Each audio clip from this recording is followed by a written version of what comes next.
Yes, welcome to all of you to the 5th expert exchange on just transition and co-regions organized by the Innovation Regions for a Just Energy Transition Program, ICIJET. My name is Götz von Stummfeld. I'm a policy advisor in the ICIJET and I will guide you through the meeting today.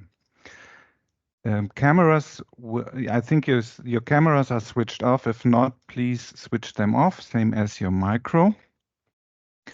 If you have any question during the session, please ask them in the chat. My colleague Katharina Hartmann will watch the internal chat during the session and bring this question to the audience later. Katharina now will give you a few hints also to the functionality of the translation that we have in the session. Please, Katharina. Yes, so there is translation for languages available. So on the different pictures, you see first how to choose a language. So there's normally when you join, you can select choose a language and then you can choose. So in the second picture, there is, for example, French Canadian, and then you click confirm. Can you go on the next slide? And if this didn't work, or for some reason you didn't see this picture or this small window popping up, you can click on more. So on the 3 dots on the right-hand side, and then choose language and speech, choose language, and then again choose the language that you would like to receive interpretation in. We have interpretation in Mongolian, Vietnamese, Indonesian, and Thai. And unfortunately, MS Teams does not allow us to choose Mongolian, so you will have to choose Norwegian, please. Sorry about that. And next slide. Exactly. So, and if you would like to translate the slides as well, this is also possible. You just have to click the 3 buttons on the left-hand corner, down. And then translate slides, and there you can also choose different languages. Perfect, that's all for me. I hope you enjoyed the meeting. Thank you so much, Katharina. The ICIJET project that is organizing this expert exchange this morning or this afternoon in Southeast Asia, is working as a global platform, and we have an international. We are organizing international policy dialogue. We have a knowledge hub. We are implementing measures on coal phase out in Indonesia and Colombia and supporting the regions that are mentioned here with political dialogue, information, and the transformation of knowledge. And we're closely collaborating with organizations like the Powering Past Coal Alliance, IRENA, and Just Regions in Transition Platform, and other organizations. And I'm very happy that Julia Skorupska, who is the secretary of the Powering Past Coal Alliance, is today with us and will later on give a presentation about new initiatives to finance coal phase out. A warm welcome, especially to you, Julia. I would like to now give a short introduction into the topic that we are covering today, the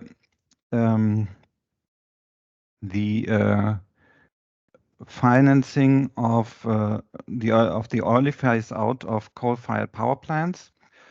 As we all know, renewable energies are the most competitive form of energy. In many cases, it is profitable to replace investments in coal-fired power plants through the investment in new renewable energies. Many of the existing coal-fired power plants in our partner countries are only a few years and need to be retired long before their depreciation after 40 years to reach the climate goal.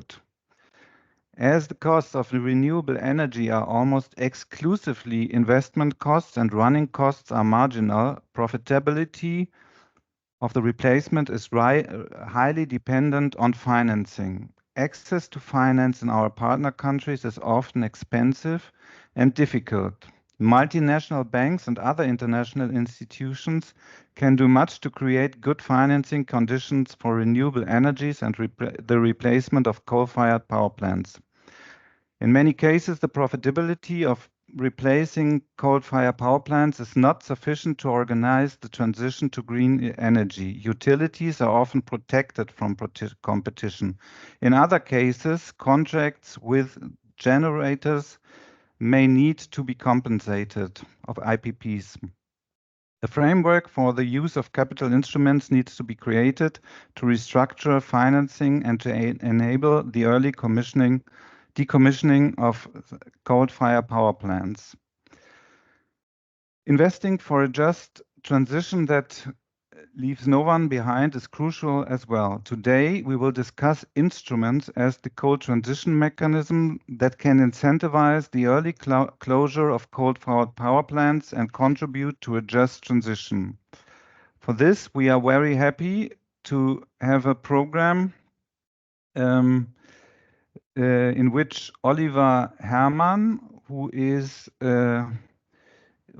a partner of Climate and Company, a sustainable finance think tank operating from Berlin, will first give us an overview on coal transition mechanisms. After that, Julia Skorupska from PCA Secretary, who I just already introduced, will will talk about global initiatives to finance the early retirement of coal-fired power plants, and especially about a new initiative in which PPCA plays an important role.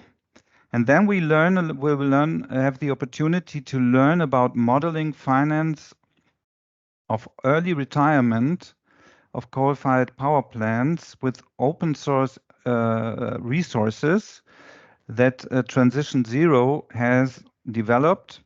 And I'm very happy to welcome Isabella Suarez, who is a policy analyst and key account for Southeast Asia at Transition Zero in London. And I would be very happy to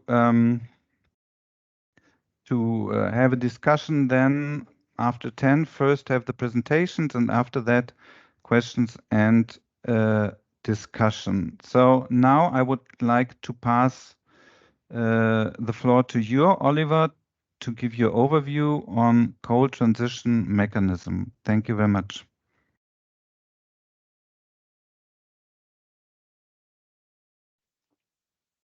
Thank you very much, Götz. I hope you hear me. I can hear you. Thank you, Oliver. Perfect. Perfect. So technically, things are sorted out.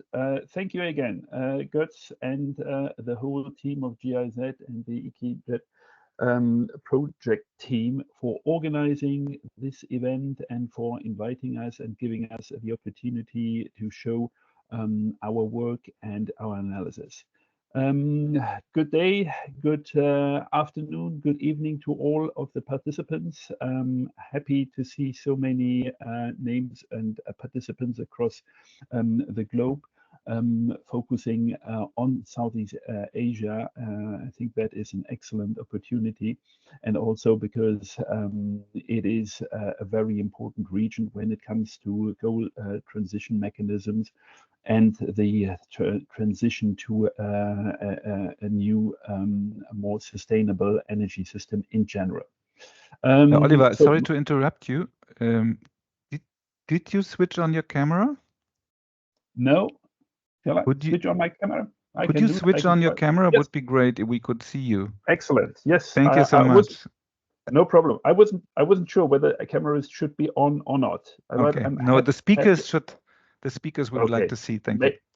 Makes absolutely sense. So I hope you can all see me also now. But the main and important thing is, of course, not my face, but the slides and the information in the slides. But thank you for reminding me on that. So my name is Oliver Herrmann. I'm, as Götz explained briefly, a partner at Climate and Company. We are a sustainable think tank focusing on financing. So the area which is called now today, some years ago, sustainable finance. So how to make actually the capital market, financial institutions, how to bridge the gap between the real world economy, investment in the real economy, with what needs to be done on the financing side. Finance is extremely important for all aspects of the transition, and only if capital and financial means are available, the transition will actually take place. So maybe the next slide, please. Okay. First of all, in more general terms, why is retirement of coal-fired plants actually important or necessary? In this a bit simplified view and the description of a country, we see on the x-axis the timeline, and on the y-axis the amount of energy either produced or consumed. We didn't put any figures on it, so it's a bit more an exemplary country. What is important and what you should keep in mind is the black line running from left to right is rising. And that happens literally in all countries. The demand for power, be it electricity or energy in general, is increasing. Some people always saying, "Oh, we are consuming less energy, less energy." Not really. The demand is there. Why? We still have a growing population. We still have a growing economy, and our economy is based on using energy to produce everything we need, from food to cars, to our infrastructure, to our houses, everything. The interesting question is, well, how do we actually produce all the energy? And this is what is below the black line. So black line increasing. And here the typical country, it doesn't matter whether it's a developed country, an emerging economy. This is more or less a bit the situation we have currently. The orange brownish part are the coal-fired power plants. The amount that is of energy that is ensured by this type of technology. And the big black brown bars you see is the capacity available of coal-fired plants. The issue is these are huge. Installations. They run for years. The average time of a coal-fired plant economic lifetime is between 35, 40 years. With good maintenance and good and repair, you can even extend it to 50, even up to 60 years, depending on it.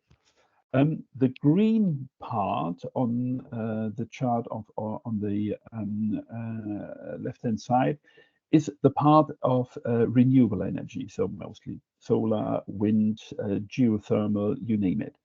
And that is what will then fuel the increased need for electricity or for power.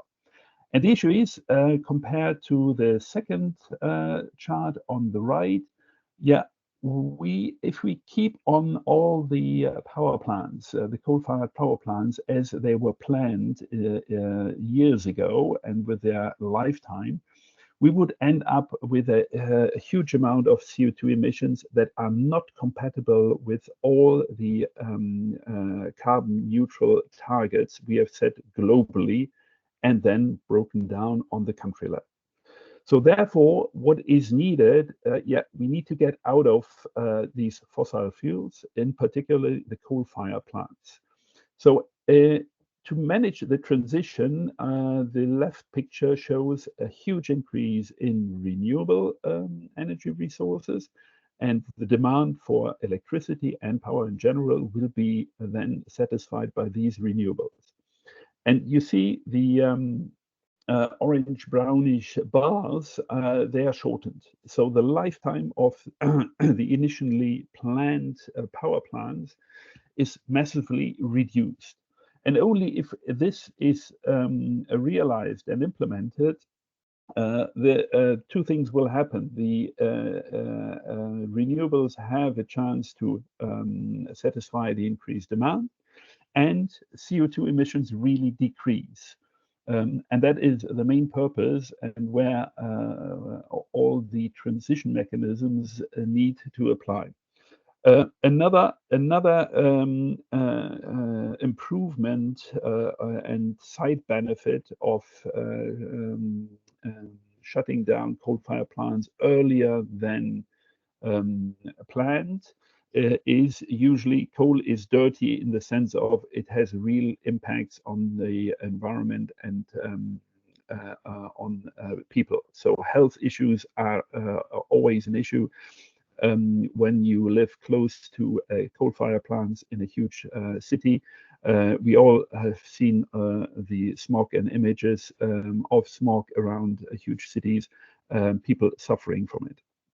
So this is the ideal way of organizing the transition and why it is necessary. So phasing out coal-fired plants earlier than thought is absolutely necessary. And when I say phase out or exit coal-fired plant, it can also mean repurposing. This is a bit a technical issue. So using biomass, for example, to fire the formerly coal-fired plants is an option because it reduces CO2 emissions. But it really depends how and it is technically feasible. These plants are usually very huge, depending on repurposing, is feasible also with other fuel types. Okay, this brings us then to actually the from the global picture now to why and how coal transition mechanisms are set up. Just before going into the details of the financial parts, to finish off the global picture, it is, of course, interesting and to know, well, how many of these coal-fired plants actually need to be shut. I mean, we have worldwide more than 3,000 operating coal-fired plants, depending on the size and the amount of installed capacity. Not going into the details because depending on the scenario, depending on the ambition level, etc. And also we are not necessarily all technicians and can deal with what is a gigawatt per hour. These are dimensions which are usually not, we are dealing not on this daily basis with this type of thing. So the best and most intuitive analysis I've read and where was by the Singaporean Central Bank with experts and consultants. They say, well, we actually need to shut down and close 2 coal-fired plants per week to achieve our climate targets. This gives you a bit the amount and the challenge we are facing. So 2 coal power plants per week need to get off the grid to really reach our climate targets. That underlines the importance of the issue and also the urgency. Last comment on, well, we should only shut down those coal power plants that are economically not any more beneficial because either they are outdated, the efficiency is not there, they are obsolete, they are running on low quality coal, so the technical efficiency is not there. So get rid of these old and obsolete coal plants. That's a tricky question to answer and identify because often the transparency is not there. So getting good data on which are the coal-fired plants that are economically to be shut down at an early stage is not necessarily there. However, the operators, they very well know, they have all the detailed commercial and technical expertise. So organizing the phase out involving these operators, either the utilities or the independent power providers, is a means to really make also organize it in an economic way. So let's go now to the financial aspect and the financial dimension. What do we mean when we talk about coal transition mechanism? These are mainly a group of financial support instruments, but also some technical, coming to that later, but mainly on the financial side. And the aim is to accelerate, and as I showed in the previous slide, the transition from coal to clean energy, which is mostly renewables. So the primary activity is decommissioning. That means shutting down specific coal-fired plants earlier than planned, or, as I said, repurpose these coal-fired plants. In some cases, it makes absolutely sense to still have them on the grid, to have them operational, but use, for example, biomass on it. However, there are also issues with biomass availability, impact on the environment, biodiversity, etc., etc. The next important part of the activity is, if you decommission a coal-fired power plant, you take off a capacity from the grid. So you have to install other sources, and that is the aspect of installing renewable energy sources. Once you've done this, you also need to take into account the renewable energy resources are intermittent resources, solar and wind. Sun is not always shining during nighttime. When there is a demand for energy, you cannot rely on solar. Wind is not necessarily always blowing, so you need to have some storage capacity. That can be battery storage, that can be also other types of storage solutions. There are many on the market. And you need to expand the grid. Usually power is not always produced where it is needed. So your grid must be available at a capacity that you can deal with that. Some of the secondary activities or objectives of the coal transition mechanism is, of course, you want to organize it in a just way. There is usually a concentration of economic activity when it comes to mining coal and then also burning coal for producing power. And that has huge economic impacts on the regions, namely loss of employment and of economic growth. However, just to make a long story short, all analysis show that the employment generation by renewables is usually much higher than the loss of employment through shutting down coal and mining activities. However, this is still a process that needs to be organized. So these are what we consider coal transition mechanisms. And it is important also to keep in mind that this is one aspect of the overall energy policy of a country. And that is where the implementation needs to be really in line with the national policies. And they usually must be set up in a way that the coal transition mechanism address the most important issue, and that is usually the high cost of capital. You need to install a lot of capacity, which needs a lot of capital in the first place.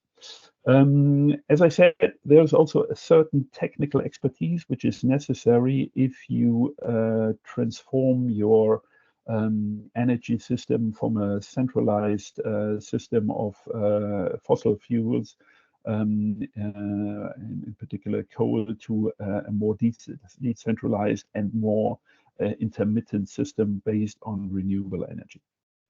Okay, let's go to the overview. What are what we call the building blocks of coal transition mechanisms? We, in our work and our study and analysis, identified three main elements. They are on the left part. We call them first a refinancing, so replacing high debt of the coal power plant operators with low cost. Why? In most countries and most economies, the utilities and the operators of coal-fired plants, they have a huge amount of debt. So they take on board capital in the form of debt, and they have to pay interest on that. This is a burden for the operators. So if the mechanism can alleviate this debt burden, this interest on the debt, this will free up capital for investing in various other sources of the energy transition. The second mechanism is raising new capital.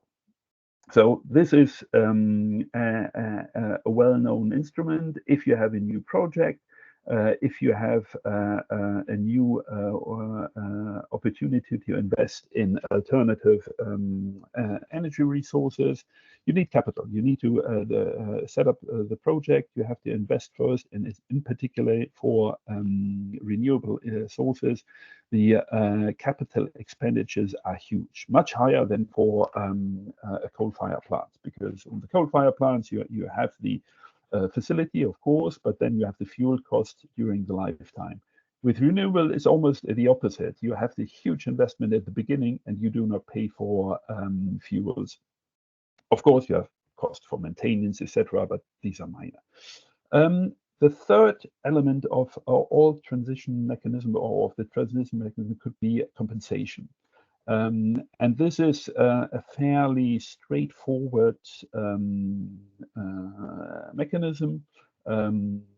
Owners and operators of coal-fired power plants, they are companies, and they invested money and had an internal rate of return, which they calculated.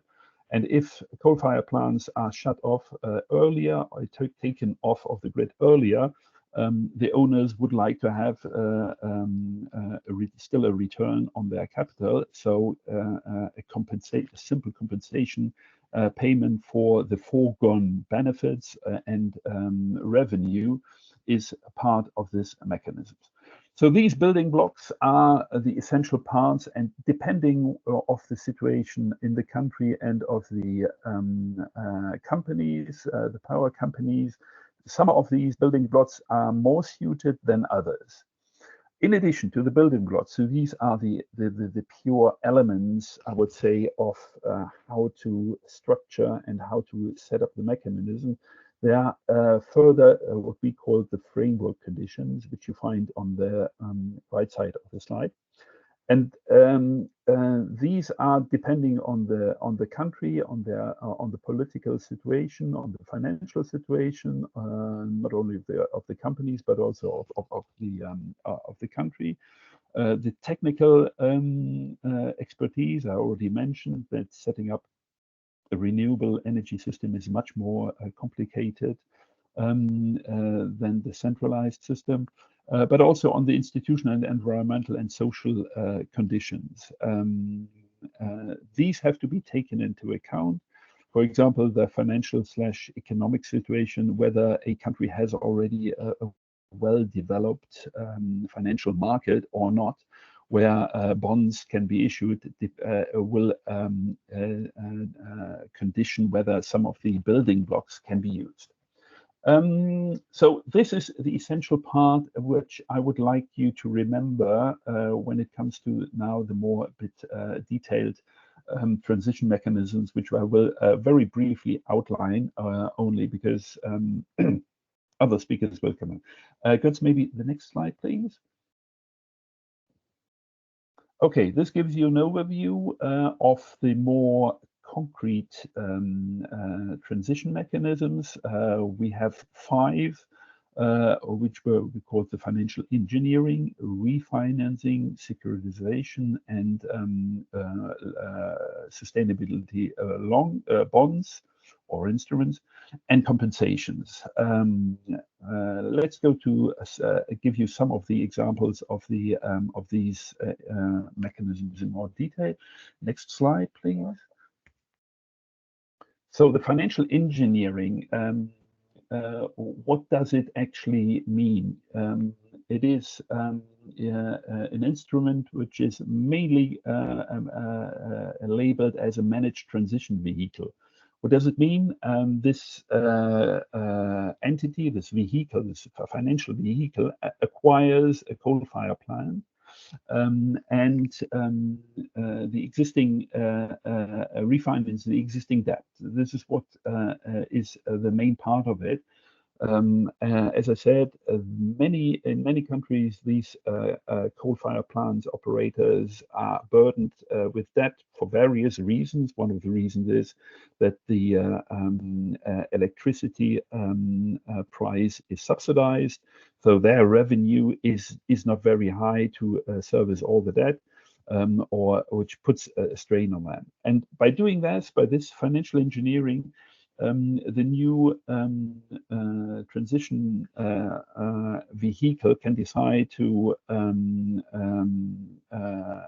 lower the operating cost because it frees new capital, and can, by doing this, invest in renewables and organize the transition in this way. So this is an overall approach, which is also very much advocated by the Asian Development Bank, but not only. Next slide, which brings us to a very similar approach, which is looking at what we call securitization, looking, so this is the right one. Refinancing, securitization was the next one. So the second one is refinancing a single asset, so a specific coal-fired plant. Here the element is again replacing the high interest debt with lower interest-bearing debt, by this freeing up capital that can be used for the transition. So investing in renewables, either on the same site or somewhere else in the country, building up new capacity in the renewable space. And by doing this, one of the conditions is of this concessional debt is you retire the coal-fired plants earlier.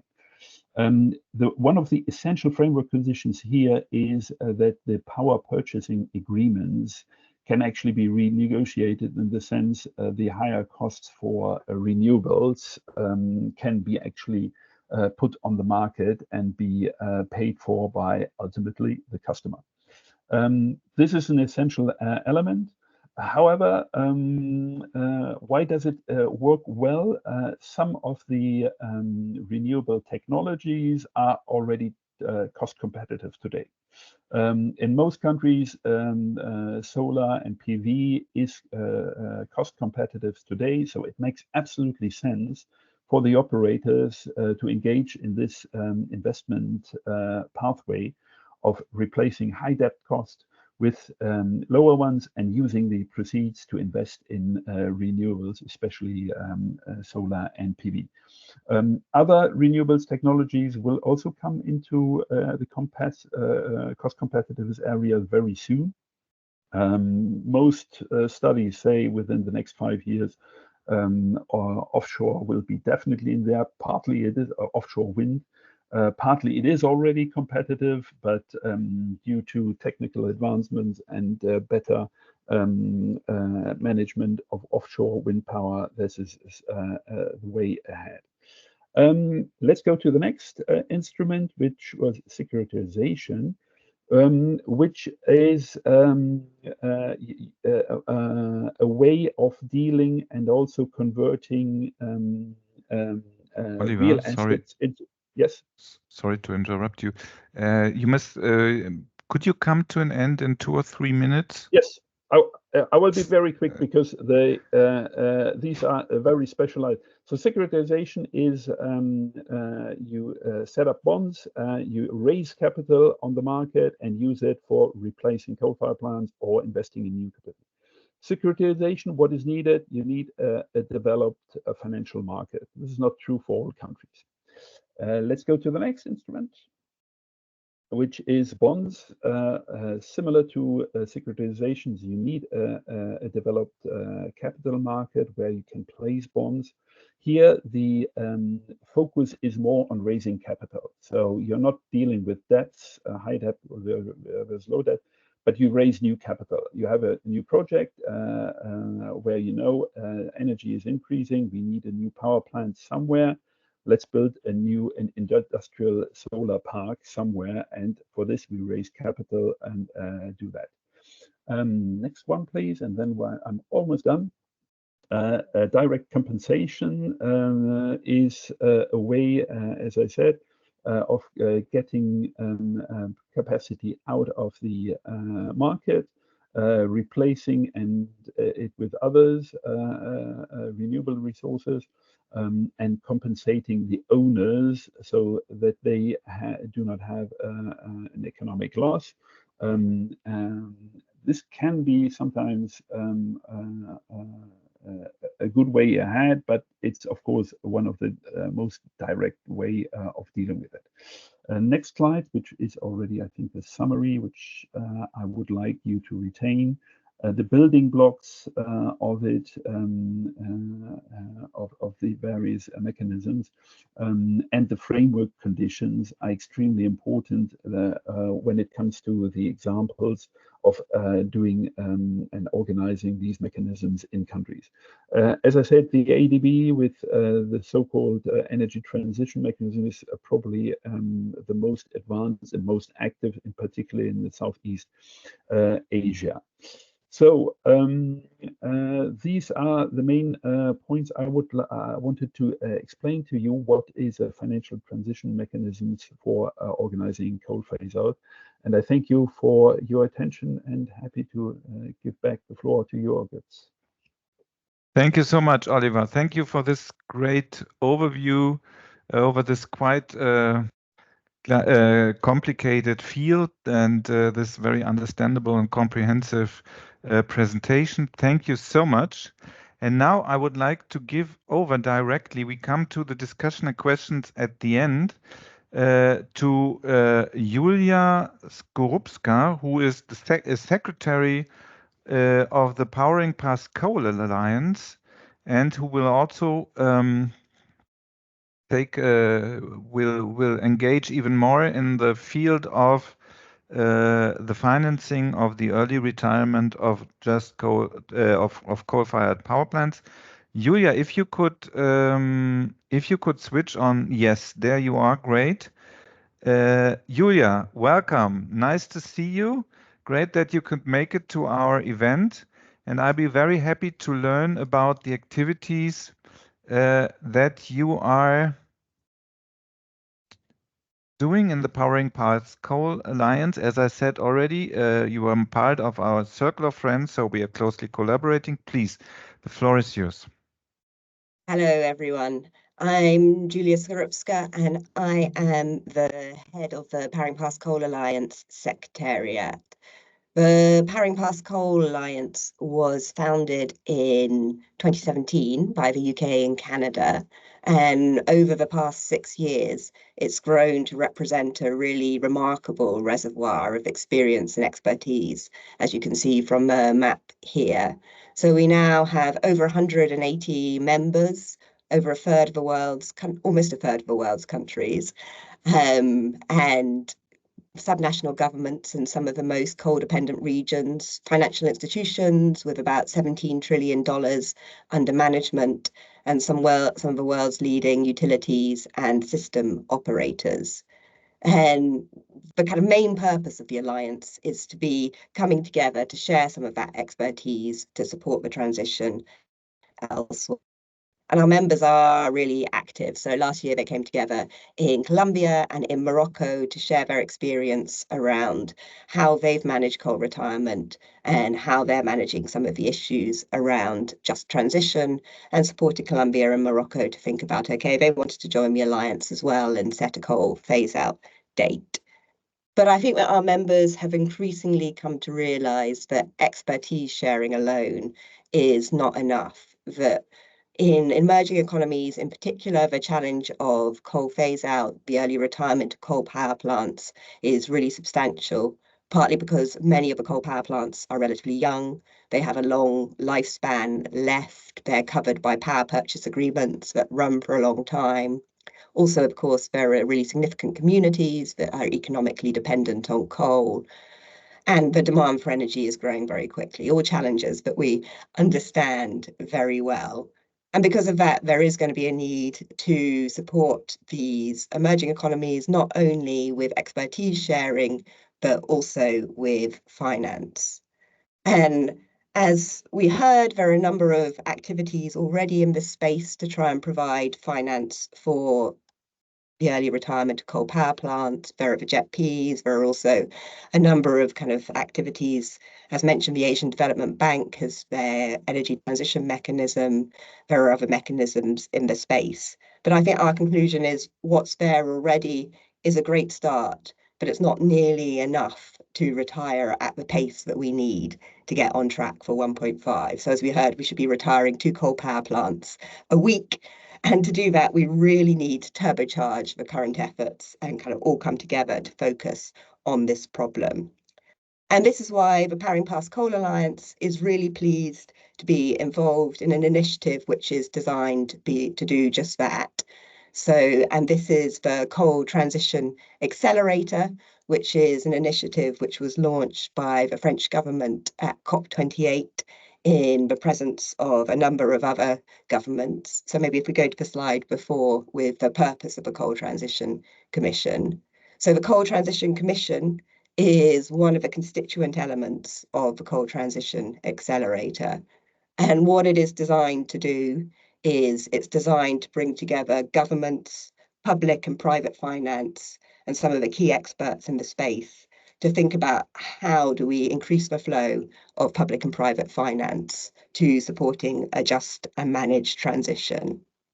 And that kind of is a very sort of highfalutin objective for the Commission. Kind of what do we really think it's going to do? So I think there are 3 key problems in the space that we're really keen for this Commission to be addressing. So the first of these problems is one of kind of just understanding of the nature of this problem and what we need to do to solve it. So I think everyone on this call kind of understands that this is a big problem, that this is something where we're going to need financing to solve it.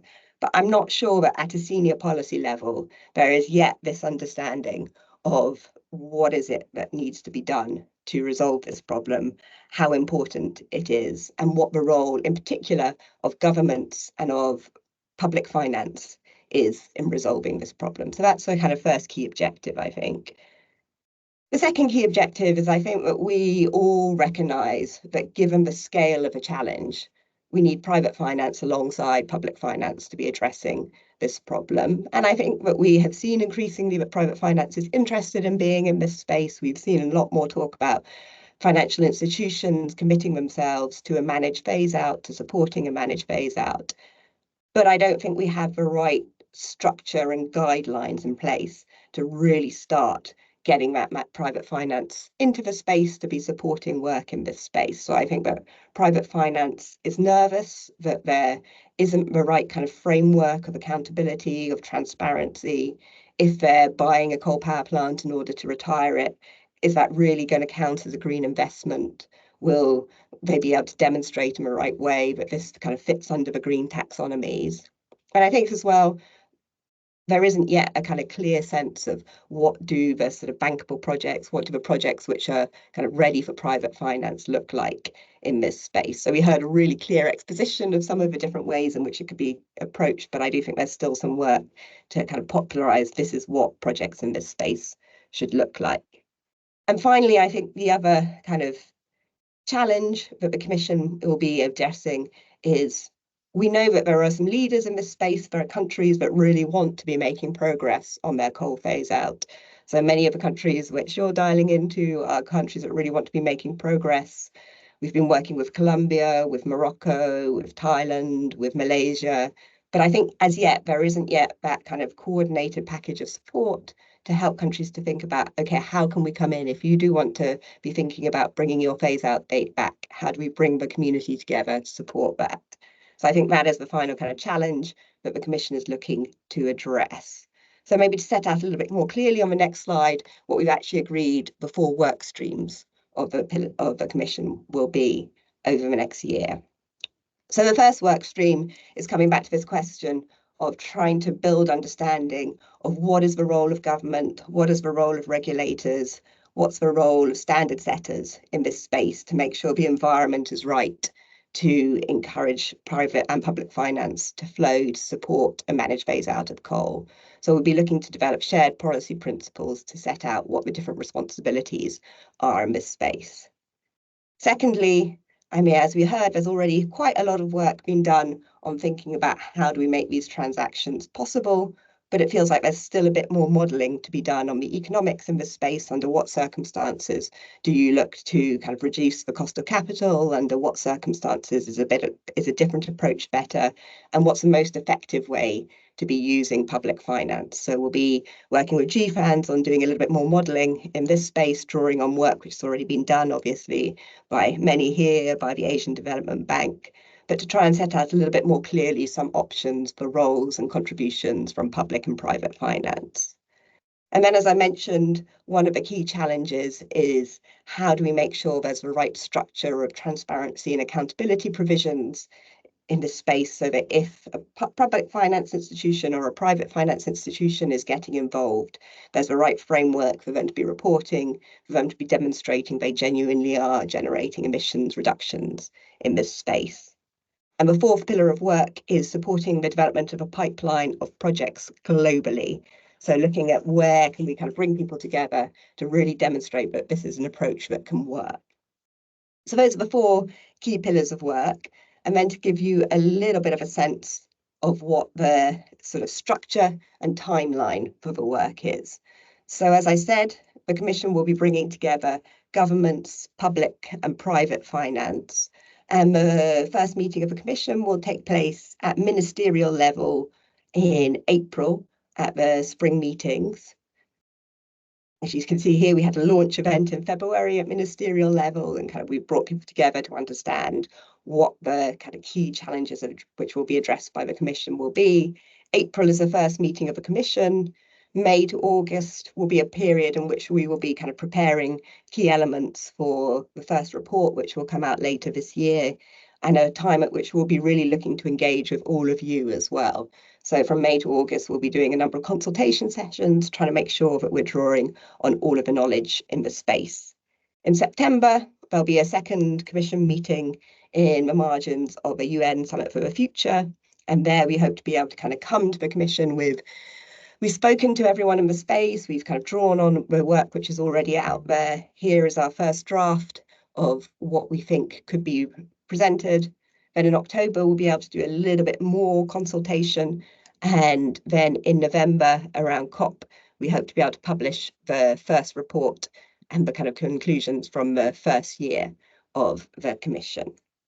So that is what the timeline looks like. Maybe to bring it back to kind of what does this mean for you? I mean, obviously, the work of the Commission depends completely on the work of practitioners, experts like you. We need to be bringing together and presenting to policymakers where is the state of art in this space? What are the key options for them to be thinking about?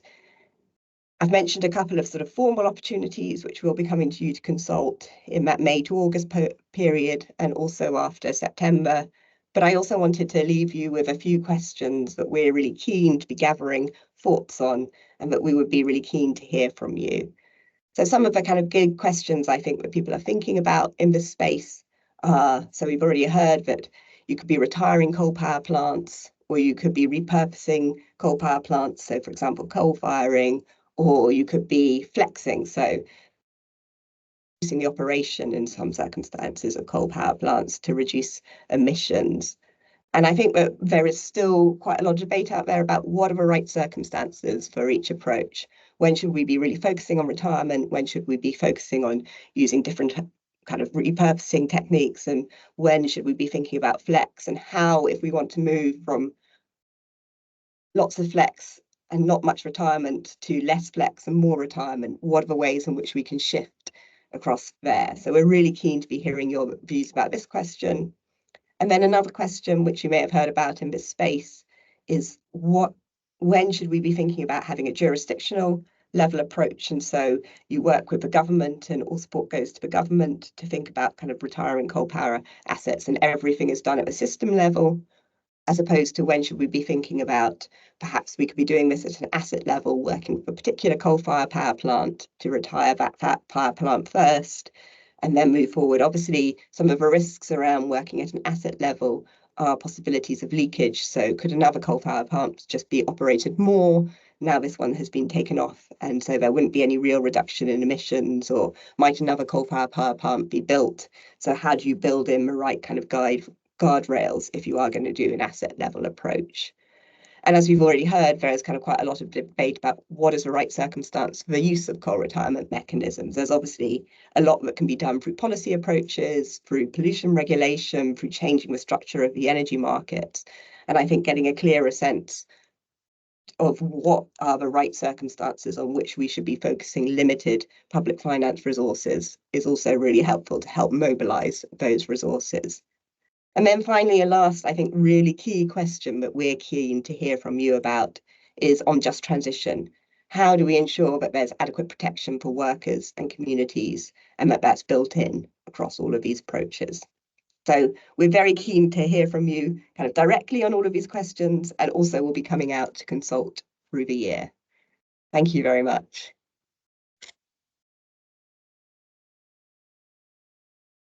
Muted me. Thank you so much, Julia. Great to hear that overview, and very happy to follow up on the work of the Coal Commission and learning about these questions that are exactly at the center of our work.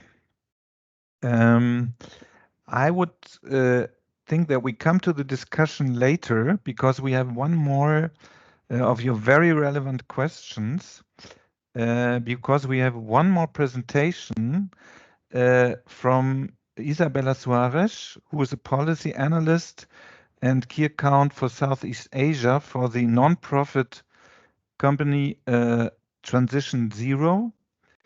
And I would like to pass on to Isabella. Isabella, are you there?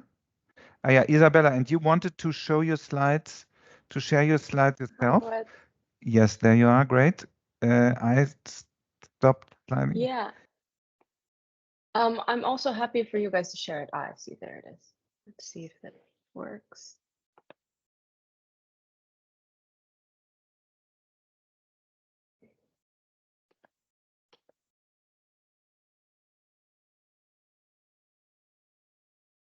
Okay, can you guys see my screen? Yes, I can. Thank you very much.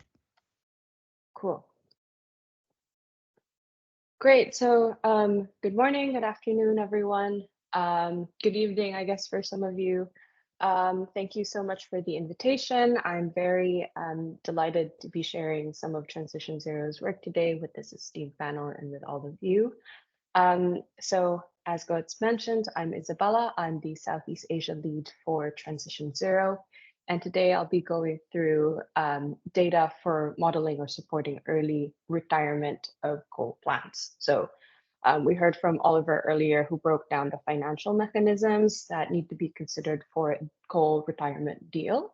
So I'll take you through one of the elements that that sort of happens as part of that conversation, which is how you value a coal asset. So a little bit about Transition Zero. So we are a climate analytics not-for-profit established in 2021. We focus on building open source energy transition products without usability compromises. And we support work by mission-aligned organizations to ensure that scaling the energy transition is supported by data and systems level thinking. So actually, just last year, we joined Powering Fast Coal Alliance cohort of not-for-profit technical partners. So this is what I'll take you through today. So the center of my presentation is what we call the coal asset transition tool. So one of the barriers to coal refinancing, there are many considerations, there are many challenges, one of which is securing financing, but the other is sort of the opacity around coal power plants or power purchase agreements, as they're called, or PPAs, as I will call them in this presentation. These PPAs are often depending on the geography and the type of power market, not publicly disclosed, but they're an extremely important element because they essentially are how you would value the asset. So they are structural frameworks for utilities and energy companies to be these long-term financial commitments and these power commitments that cover fixed, variable, and fuel costs in the place of a certain coal asset on the grid. So they're extremely important if we're talking about coal refinancing.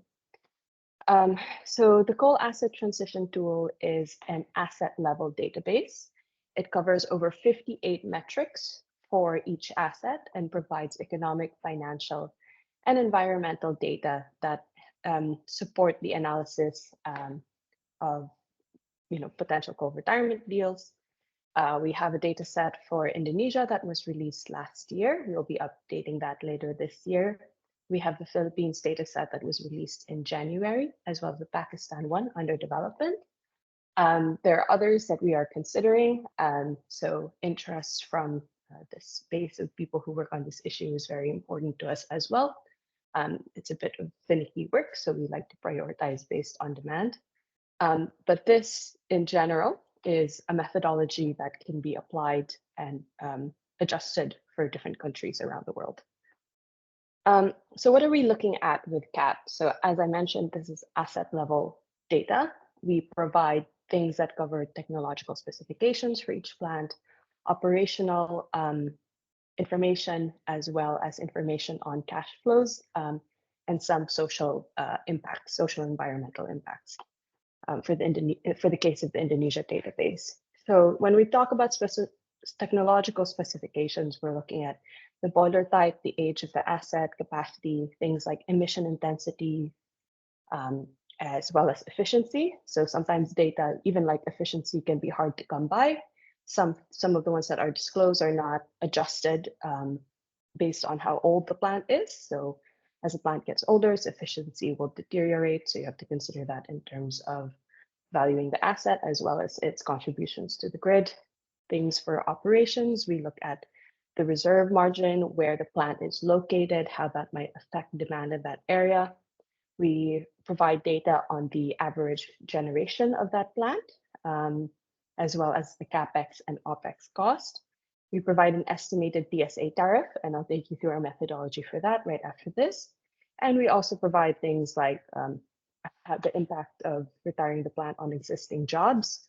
On the Indonesia database, we also provide things like impact of the coal plant on air pollution, as well as water stress.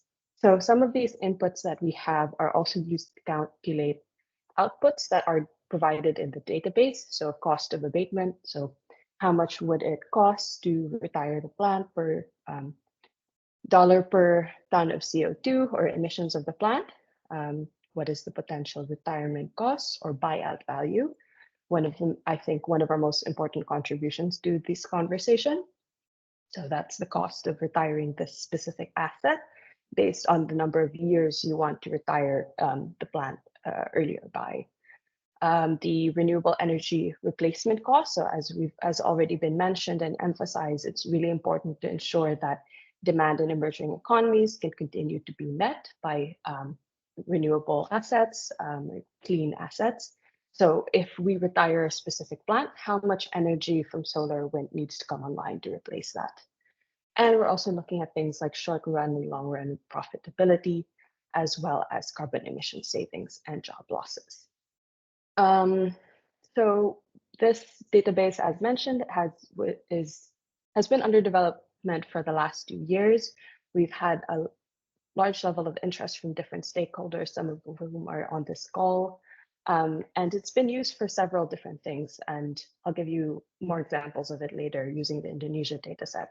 So it can be used for high-level screening, so placement on the region, how it would affect specific grids.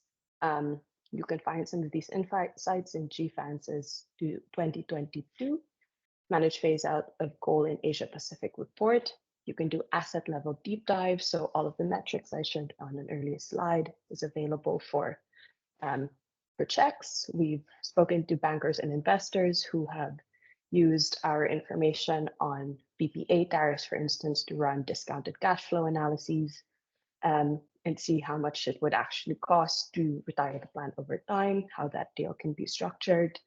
And it can also be used to identify, priority assets that should be required based on a variety of criteria. So what's available today for this data set is there is an immense data set for download via Excel. That's available on our website. We disclose all of the methodology that we use for the numbers that are found there. And soon enough, we're hoping to launch a web dashboard that allows users to interact with the data and compare plants, looking at a variety of metrics they're interested in. All right, so now that I've taken you through what this tool is, I'll take you through our methodology for it. So a power purchase agreement, as we said, it's a long-term financial and power generation commitment that plants will have with a generator. And it has several key components in a PPA. So there is, the sale and purchase of actual energy and capacity onto the grid. There is the contract period. There are specifics like plant operation in some countries, whether this plant is operating as a base load or a peaking plant, as well as a minimum offtake that's required to be sold to the utility. There will oftentimes, although this can be really extremely opaque, be information on the fuel supply. So how much coal or gas, etc., is the plant purchasing to ensure that it's able to provide power onto the grid. And there will also be information on potential termination of a power purchasing agreement. We are primarily interested in the discussion of coal retirement in the first part, so the sale and purchase of energy capacity. So when we're talking about coal retirement, it's really important that negotiations recognize the financial value of an asset.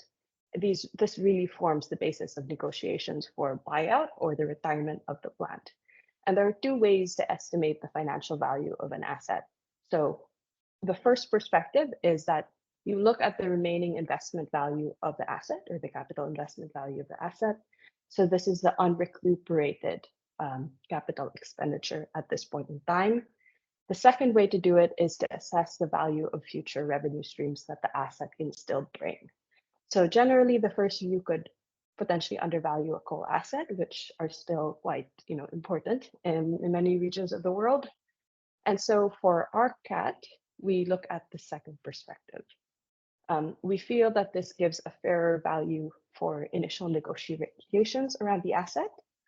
But we are very transparent in what that involves. And of course, we recognize that some of this data is actually not publicly available. So there are estimates that have been made and assumptions. And it is possible that we are potentially undervaluing the cost of retiring this asset. But generally, this is the, this is the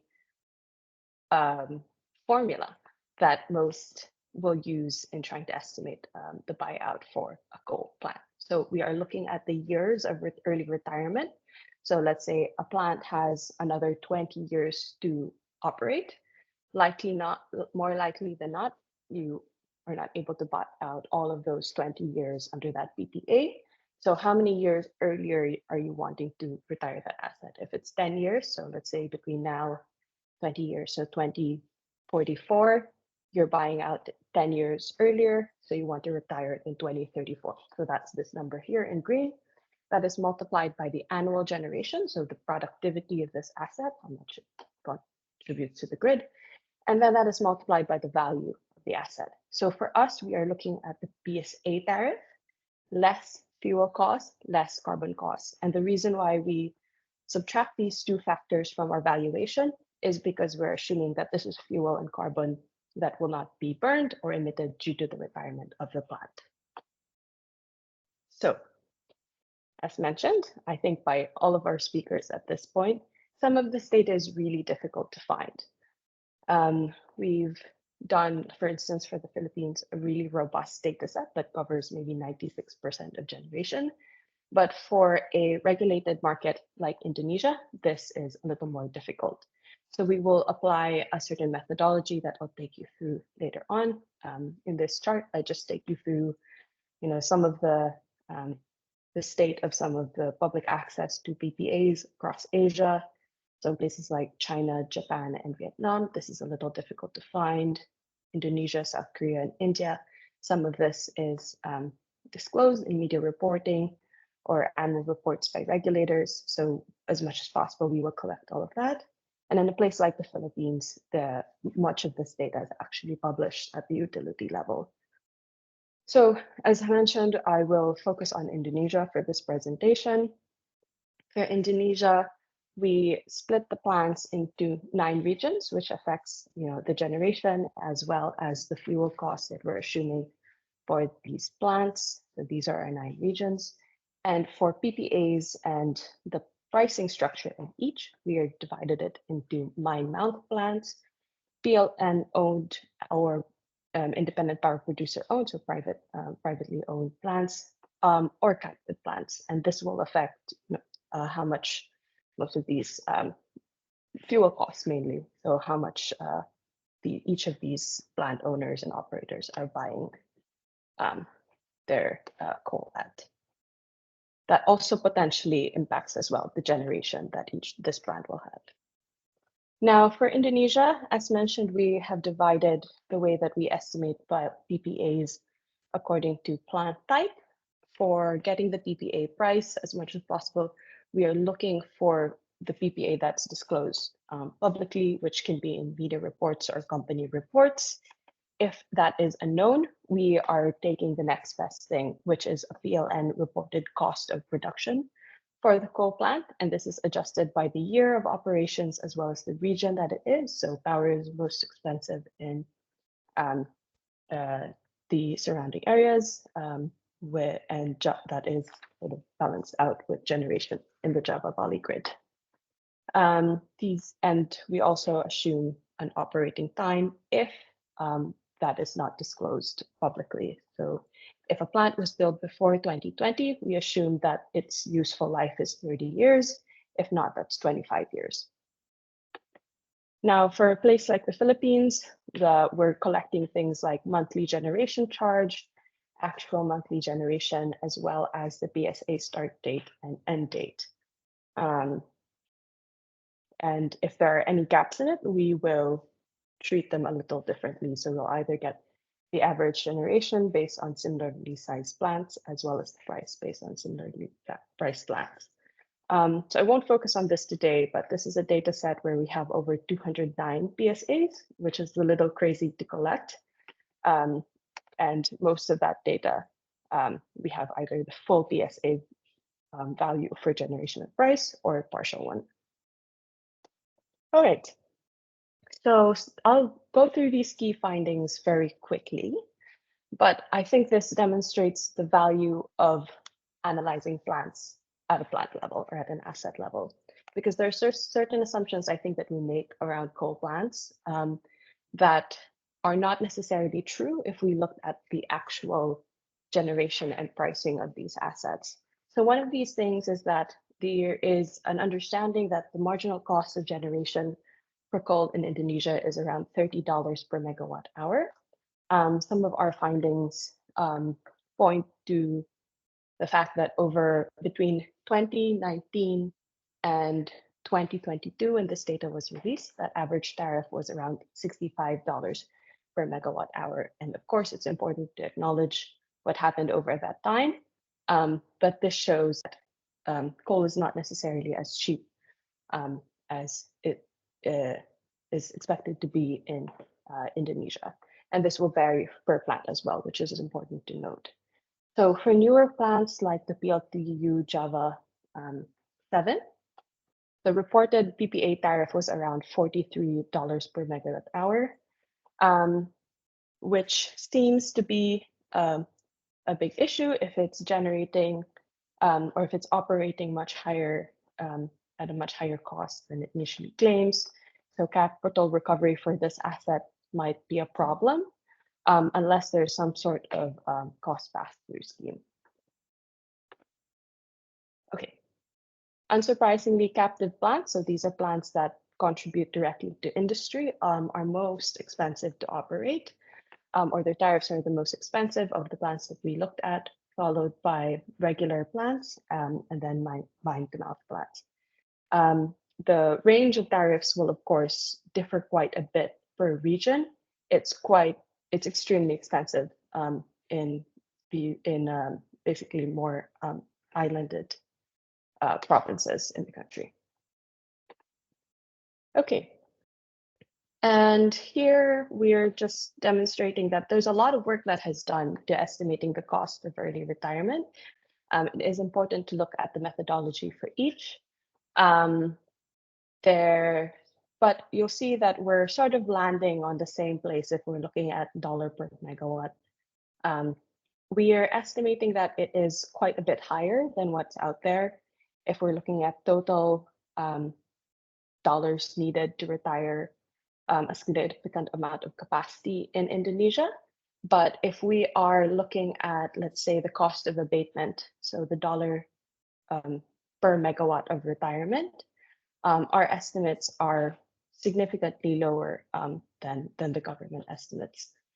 And there are a variety of reasons for this, but it is important to emphasize that without additional transparency into power purchasing agreements, a lot of these conversations can be really difficult to navigate. Okay, so for the data set itself, there are a variety of use cases. So with 58 metrics, you almost don't know what to do with it. So we've tried to lay it out for folks, but I really do invite you to go through the data set and let us know your comments, your suggestions for analyses, do them yourselves. We invite you to do that as well. But one of the main tools that I think it's important for is as a screening tool. So for instance, here we're looking at the reserve margin across Indonesia. You'll see that a place like Java Bali has the highest reserve margin, which makes it a critical area of interest for coal plants. So there's oversupply on that grid, especially in comparison to the other parts of the grid. But if we look at it on a plant level, despite having the highest reserve margin, this is also a region where some of the youngest coal plants are located. So that one means that it can be extremely costly to retire. And there's a possibility that if you retire one of these coal plants, you're retiring one of the more efficient plants, which leaves a lot of the dirtier plants on other parts of the grid. So I think this is actually quite well known now in Indonesia, but just goes to show how at a system, like you also have to, even if you're looking at coal retirement at an asset level, you have to consider the system level implications. The other thing that I think is extremely useful for is that you can benchmark coal plants by assets. So different stakeholders will have different priorities in terms of what plants should be retired. And the total capacity and value that you need for a total system or total coal retirement of the fleet will differ based on these priorities. So with the different metrics, you can select which priority is most important for you. You can look at assets that appear across different priorities, or you can weigh the priorities. So here we're looking at profitability. So one of the analysis that we did is in a scenario where the 20 billion for Indonesia's Jet B could be used only for coal plant retirements, we were looking at how much coal assets this would actually take offline. So if we're prioritizing the profitability of coal plants, that 20 billion could potentially retire 21 gigawatts of coal capacity over time. So on this, like this would prioritize, for instance, the retirement of the Suralaya 1 plant. And all of these metrics on this pop-up or this image are available on the database. Now, let's say you were not profitability of the plant is not your priority. Let's say you want to look at how much dollar per megawatt of abatement costs. What plants should be prioritized if that was what you're looking at. So if we're looking at the dollar per ton of CO2 that can be retired, sorry, I said megawatts earlier. It's dollar per ton of CO2. This will look at also. This will give you around 21 gigawatts. This is a different set of plants, but I think I would also note here that Suralaya is also somewhere here. Okay. Isabella, it's really fascinating what you're presenting, but I would ask you to conclude so that we have a few minutes for discussion left, please. Sure. Yeah, I'm almost done. So local air pollution is another thing that's there, really important, really pertinent with the spikes in air pollution that can happen over the winter in Indonesia. And as I said, you could also equally weigh the risk factors. The other thing you can do is that you could look at the comparison of two different scenarios. So let's say I want to retire 10% of the dirtiest coal plants. So you would filter by emission intensity. You would give this number of units, and you can also identify what might be the dirtiest plant on that if this was priority. Or you could retire what are the cheapest plants to retire because their PPAs are much lower. That would give you a different target coal plant. And that's quite a significant cost to buy out.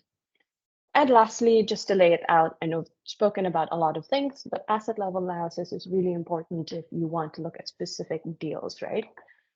So we've also laid down some of the information that might be needed in those conversations. All right. Thank you so much. Just to wrap up, policy guidelines and to emphasize, I guess, or flow us into the next part, systems level thinking is really vital in balancing different and competing factors in planning for coal retirement. There is an important case for government to be involved in these conversations because of this and of course emphasizing the fair use of proceeds and protection of communities and the environment.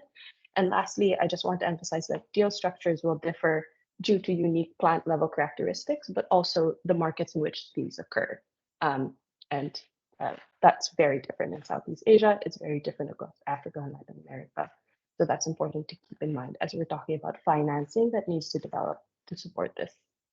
Thanks so much. Sorry to go over time. Thank you so much, Isabella. I find really fascinating the data you have collected and also what's available on your website. So I would be very interested also in reactions from the audience, maybe people from Indonesia to give their comment if anybody is there. I have in the chat, I have seen one question and then that I would like to ask, and then I would give after also to the other presenters the possibility to react or to pose questions. So there's one question to you, Isabella, from Joscha Rosenbusch, who used to work with us in this project. Welcome, Joscha. Great that you're there. So his question to Isabella is, how do you take the interests of the off-taker of the PPA into account when thinking of negotiating early retirement? They would need to agree to the early termination of the PPA. So this would be one question, if you would like directly to answer it.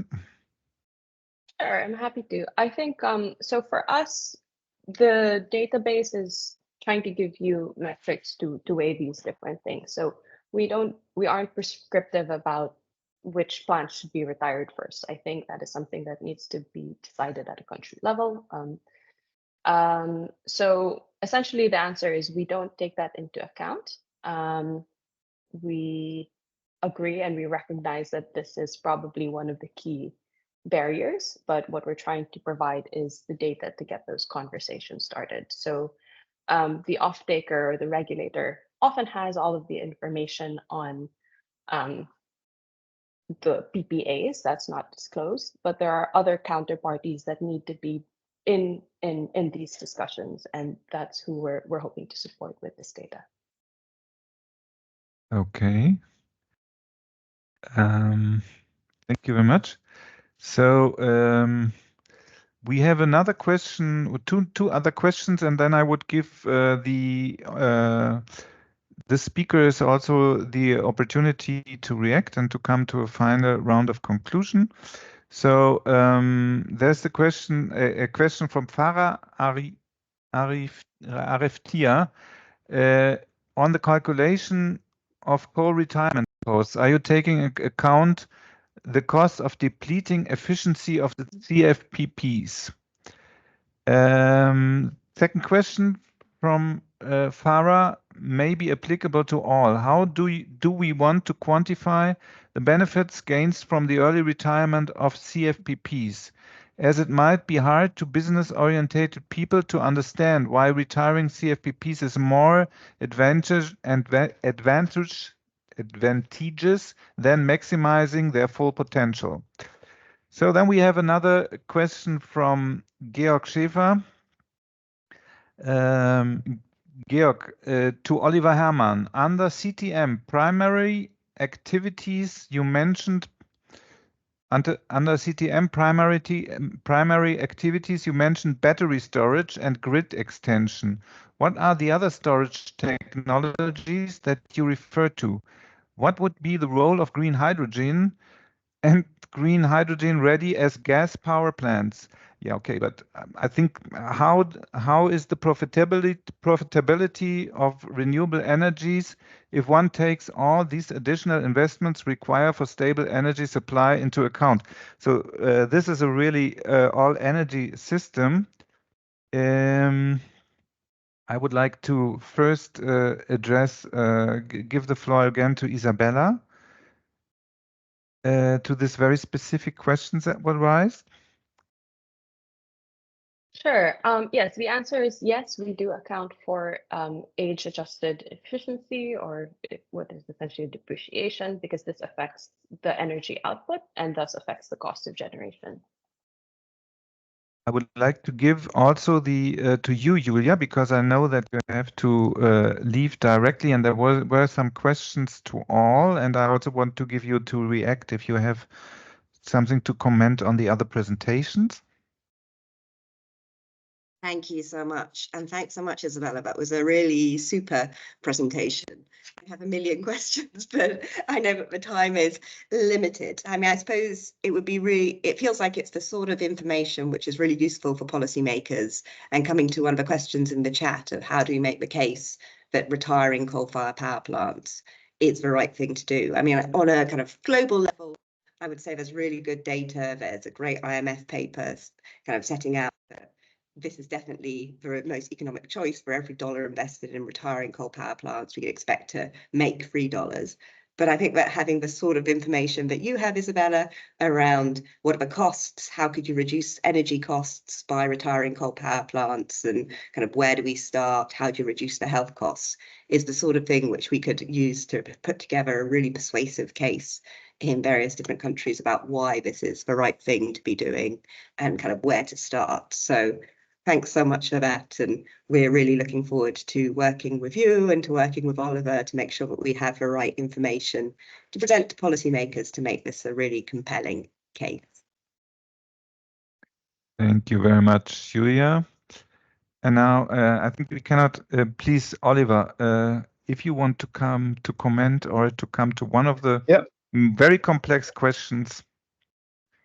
But they are valid, a valid question and valid points. I will give it a try. Battery storage. It was mentioned as one of the technologies that is literally available anywhere. Of course, there are other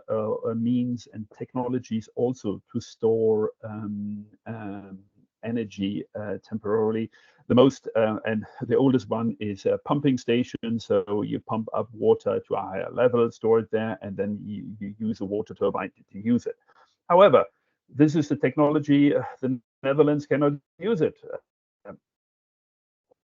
Use of it. So therefore, we mentioned battery storage as a technology which can be deployed literally anywhere, but it's not the only one.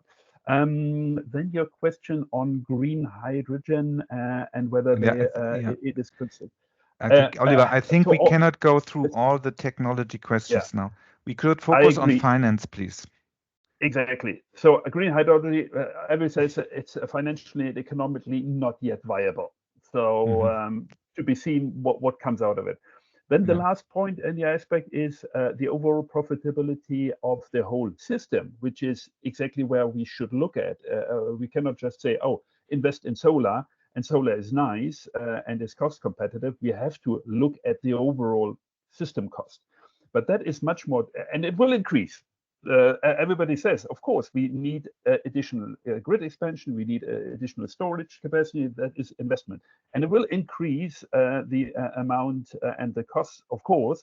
But having said that already, solar power costs are going down, wind power are going down. So looking at the future, forward-looking, even including these system costs, we are most likely to get to a reliable and CO2 efficient, even neutral system in the long run. Okay, thank you so much, so Oliver, for that. I think that is exactly the right direction. I have one question from Niti from CAN SEA, CAN International, who is asking, maybe this is to you, Julia. From a justice perspective, what consideration is being given to the fact that coal mine owners which have generated large profits are received subsidies and polluted the environment are now being rewarded for an industry whose days are numbered away? It is an ethical issue too. Maybe Julia, would you like to take this one? I think that this is a really important question, and one, as I say, that there is a lot of debate still around, and I think that encouraging people to come to a political consensus on this is really important.